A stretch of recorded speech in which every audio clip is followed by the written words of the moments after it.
Hey everyone, welcome back to another video. Today we're going to be making some beautiful watercolor backgrounds for birthday cards using only Crayola markers, a plastic bag, and some water. So let's do it.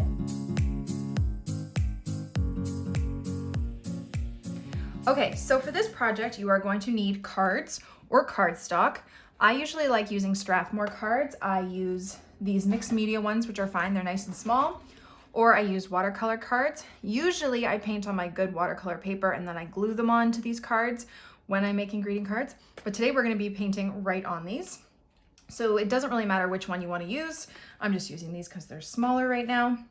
So get some cards, or you can use cardstock, that will work fine too. You're gonna need your Crayola markers. You're going to need a plastic bag or cellophane, whatever you have lying around that's plastic like this. You're gonna need a little spray bottle, or you can just take your paintbrush, dip it in your water, and put it on as we get to that step. And then you're gonna need either a marker or a pen, or I'm gonna be using white ink to write happy birthday on the cards at the end, or once it's dry, you can use a Crayola marker to write the message as well, okay? So let's get started. So first, I'm gonna take out one of my mixed media cards. And this is so simple. This is something I used to do with my Tombow markers when I first got them. So they work with Tombows and they work with Crayola, but Crayola is more common that people have laying around their house. And that's what we're gonna do. Okay, so you're gonna wanna pick two colors that will mix well together. You do not wanna pick two complementary colors. And if you don't know what that is, complementary colors are colors that sit directly across from each other on the color wheel. Because if they mix together, they will turn your paper brown. So you wanna pick two colors that are sitting next to each other on the color wheel. So blue and purple like I have, or blue and green, green and yellow, yellow and orange. You get the gist of it, okay? Two colors that will mix well together. So I'm gonna use blue and purple. And what I'm gonna do is I am going to open my markers and I'm just going to draw some squiggles on my baggie. Now, not too much because we're using a smaller card. Maybe I'll use a bigger one for the next one. Okay, they can mix a bit, just like that. Okay, now you're gonna take your spray bottle, or you can take your paintbrush and dip it in your water and just add some water to parts like that. But I think it's a little easier if you have a spray bottle. And you're just gonna spray that marker, okay?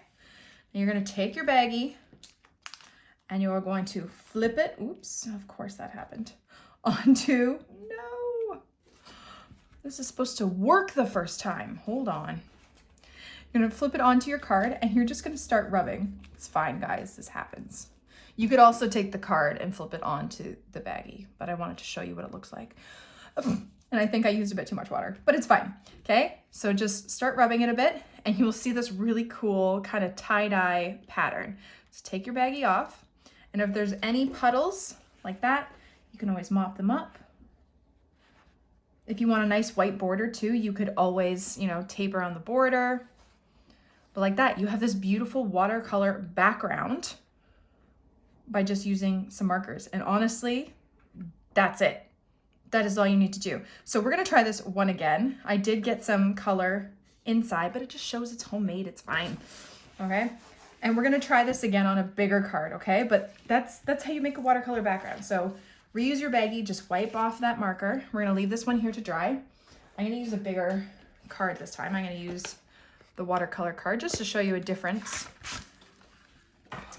even though I don't really think there is one.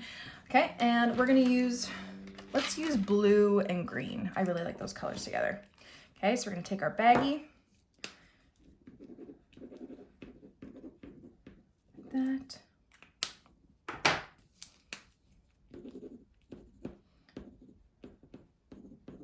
You know what? Let's add some yellow in there too, because why not, right? If you're adding yellow, you might want to add yellow first so it doesn't, mix with the blue and the green on the actual marker. So I'm not touching those, but yeah. Okay, so we got three colors there.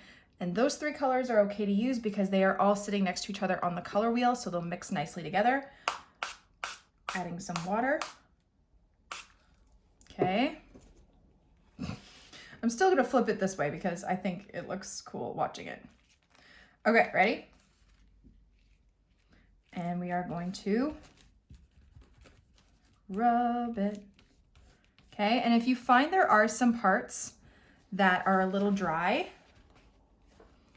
you can always lift up the baggie a bit and spray and rub it a bit more if you didn't get those wet enough.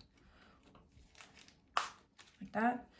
You just want to have them expand a bit more. Okay, just rub it like that. There you go. Take it off. And you have a beautiful watercolor background card. Okay? So gorgeous, so simple, okay? So I'm gonna wait for these to dry and then we're gonna do some cool lettering on them and then they'll be done. Okay, so now both cards are dry and I think they look quite fabulous. And if you watched my calligraphy video, you know, I showed some tips on how to do different types of lettering, you know, mixing fonts and, you know, using uppercase and lowercase just to make it look a bit more interesting, and also the basics of calligraphy. I used a brush pen for that, so I can use a brush pen for maybe this one, but one effect I really like on these watercolor backgrounds is using white ink. So I'm gonna do some lettering with Dr. P.H. Martin's Bleed Proof white ink and my paintbrush. So this does take a little bit of skill to learn once you've learned calligraphy.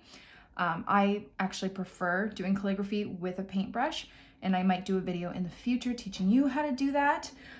But you can also just use a white gel pen. I know the Uniball Signo white gel pens, I will link below, are really good. Their pigment is quite opaque and it writes really nice. So if you want a nice white ink, those are great to use.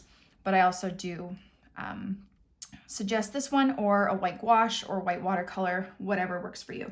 So we are just going to write happy birthday with some white ink. So I wet up my brush and I'm gonna write birthday first, and then I'm gonna write happy in block letters. So I love how the white stands out, but it's also very kind of calming. So if you watched, or if you didn't watch my calligraphy video, the basics of calligraphy is using, there are basic strokes that you need to know, but using heavy pressure on the downstrokes to get a nice thick line, and then light pressure on the upstrokes to get a nice thin line. Okay, and it does take a little longer with ink and a brush.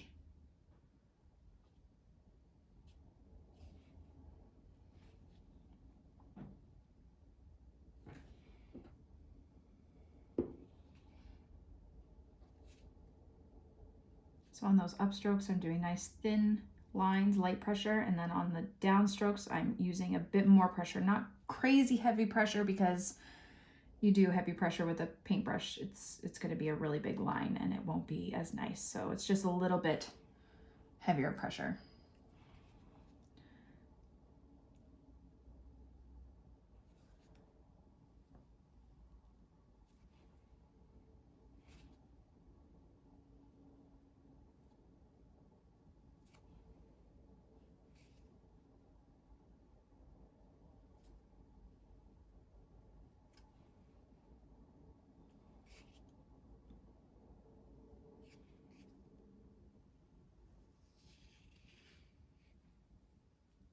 Do a nice flourish over here. Really drag out that Y. And it looks a little kind of faded, so if you needed to do another layer with the white, you definitely could do that, or do a bit of a shadow with a black pen after. And then I'm just gonna write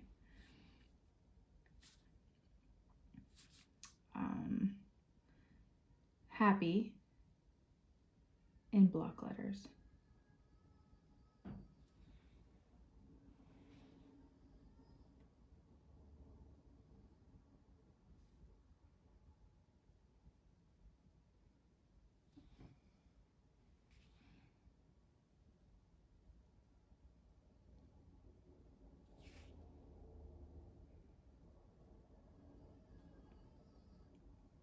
Like that. happy birthday. Okay, and again, if you wanted to stand out a bit more, do another layer, or you could do some shading on one side of each of the letters. But that's using white ink. And then for the other one, I'm just gonna show you, I love how my son is up. It's only been half an hour, go to sleep. He'll go back down. I'm gonna show you on this card using a brush pen, how you can also do it. Maybe we won't use any calligraphy, we'll just use the principles of calligraphy using the heavy pressure for the downstroke and the light pressure for the upstrokes, just to make it look a bit more interesting. So you could just write in your regular old handwriting, and sometimes what I like to do to make it look interesting is use those horizontal lines in the letters, bring them either all the way up or all the way down to make it also look a bit different, interesting. Okay, so I'm bringing those horizontal lines in those letters down.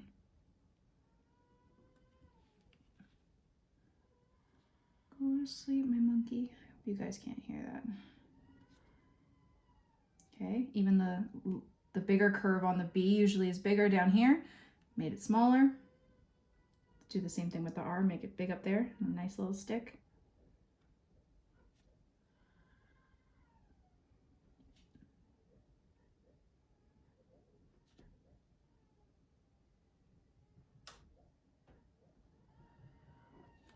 And then a nice big exclamation mark there. And there you go, it's just using regular writing, but just making it look a little bit more interesting, okay? Okay, my son is awake with my husband now. He's still not happy, but we're all good. And there are your finished cards. Those were so simple. So if you're looking for something last minute and super easy to do, I've got you covered. I hope you guys enjoyed the video. Thank you all so much for watching my video. I really hope you liked it, and I hope you learned something. Don't forget to subscribe to this channel and follow me on Instagram and Facebook for even more. Have a great day, guys. Bye.